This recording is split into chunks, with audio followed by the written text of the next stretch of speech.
자기 유익을 구하는 시험. 네가 좌하면 나는 우하고 네가 우하면 나는 좌하리라. 창세기 13장 9절. 하나님 안에서 믿음의 삶을 시작하자마자 당신 앞에는 매력적이고 화려한 전망이 펼쳐지게 될 것입니다. 이 모든 것들이 당신이 권리 주장을 할 수 있는 것들입니다. 그러나 만일 믿음의 삶을 살아간다면 당신은 당신의 권리들을 포기하고 하나님께서 당신을 위해 선택하시는 인생을 살 것입니다. 하나님은 때때로 당신을 시험하는 장소에 두실 것입니다. 그곳에서 만일 당신이 믿음의 삶을 살지 않으면 자신의 유익을 추구하는 것이 옳고 마땅한 권리라고 생각하게 됩니다. 그러나 그곳에서 믿음으로 살면 당신은 당신의 권리를 기쁘게 포기하고 하나님께서 당신을 위해 선택하시도록 허락할 것입니다. 이것이 하나님의 음성에 순종함으로써 자연적인 것을 영적인 것으로 변환시키는 훈련입니다. 우리의 삶이 내 권리에 의해 인도받을 때마다 그 삶은 영적으로 둔화됩니다.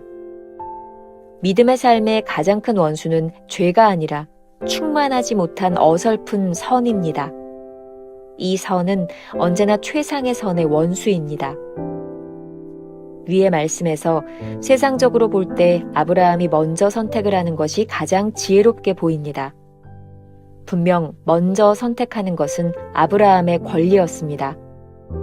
주변 사람들은 아브라함이 먼저 선택할 수 있는 권리를 주장하지 않은 모습을 보고 어리석은 자라고 생각했을 것입니다. 우리 대부분은 자신을 위해 하나님께서 선택하시도록 주님을 의지하는 대신에 자신의 권리에 따라 선택하기를 좋아하기 때문에 영적으로 성장하지 못합니다. 우리는 하나님께 시선을 집중하며 사는 법을 배워야 합니다. 너는 내 앞에서 행하여 완전하라.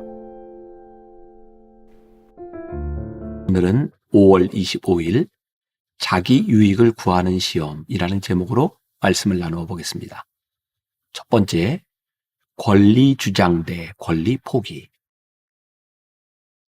챔버스의 묵상글을 읽다 보면 아브라함의 이야기가 상당히 많이 나오는 것을 보게 됩니다. 1차 세계대전이 한창일 때 챔버스는 4개월간 아브라함의 생애에 관한 말씀을 나누었습니다. 이 시리즈가 마무리될 무렵 챔버스는 런던에서의 편안한 사역을 마무리하고 카이로 자이툰 부대에서 군인들을 섬기기로 결정합니다. 오늘 말씀 본문은 풍요로운 삶을 선택할 수 있었지만 자신의 권리를 포기한 아브라함의 이야기로 챔버스 자신의 결정과 닮아 있습니다. 하나님 안에서 믿음 생활을 시작할 때 우리 삶에 펼쳐지는 화려하고 매력적인 일들을 경험합니다. 만일 이런 일들이 우리의 권리 주장으로 가능한 일들이라고 생각해 봅시다. 이때 우리는 어떤 사람인지 드러납니다. 챔버스의 말입니다. 그러나 만일 믿음의 삶을 살아간다면 당신은 당신의 권리들을 포기하고 하나님께서 당신을 위해 선택하시는 인생을 살 것입니다. 권리를 포기하는 삶은 세상과 동일한 가치를 갖지 않겠다는 선언입니다. 권리 포기는 더 이상 자신의 삶을 스스로 주장하지 않겠다는 고백입니다. 그러므로 권리를 포기할 때 우리는 하나님께서 선택하시는 인생을 살 수 있습니다. 권리 포기의 모범은 겟세마네 동산에서 기도하셨던 예수님의 모습입니다. 마태복음 26장 39절. 조금 나아가사 얼굴을 땅에 대시고 엎드려 기도하여 이르시되 내 아버지여 만일 할만하시거든 이 잔을 내게서 지나가게 하옵소서. 그러나 나의 원대로 마옵시고 아버지의 원대로 하옵소서 하시고. 겟세마네 동산에는 예수님의 제자들이 함께 있었습니다. 하지만 예수님은 외로우셨습니다. 제자들이 그 자리에 함께 있다고 해서 주님과 같은 마음으로 하나님께 기도한 것은 아니었기 때문입니다. 우리 삶에는 하나님의 뜻을 묻고 직면해야 하는 순간이 있습니다. 그때 우리 곁에 가족이나 다른 성도들이 함께 있다고 해도 그들이 우리의 기도를 대신할 수는 없습니다. 오로지 홀로 하나님과 마주해야 할 순간입니다. 예수님께서 승리하실 수 있었던 이유는 권리를 포기하는 기도를 드렸기 때문입니다. 우리가 하나님의 뜻이 이루어지기를 기도하면 하나님께서는 우리를 최선으로 인도해 주십니다.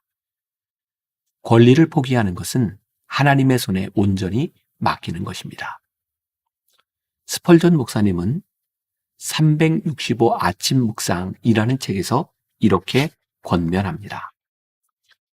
하나님의 뜻이 이루어지게 해달라고 기도하십시오. 그러면 하나님께서 최선의 것을 결정해 주실 것입니다. 여러분의 기도를 하나님 손에 기꺼이 맡기십시오. 오직 하나님만 여러분에게 무엇을 언제 어떻게 주며 또 무엇을 주지 말아야 할지 알고 계십니다. 따라서 열심히 끈질기게 간청하되 겸손하게 자신의 뜻을 포기한 채 기도하십시오. 그러면 여러분의 기도는 반드시 응답될 것입니다. 이러한 일은 우리 신앙인들에게 종종 시험으로 다가옵니다. 우리가 믿음의 삶을 살지 않기로 작정할 때 유익을 추구하는 것이 당연한 권리라고 생각합니다. 반면에 믿음으로 살 때 우리가 경험하는 것이 있습니다. 챔버스의 말입니다. 그러나 그곳에서 믿음으로 살면 당신은 당신의 권리를 기쁘게 포기하고 하나님께서 당신을 위해 선택하시도록 허락할 것입니다. 이것은 우리가 하나님의 음성에 순종할 때 일어나는 일입니다.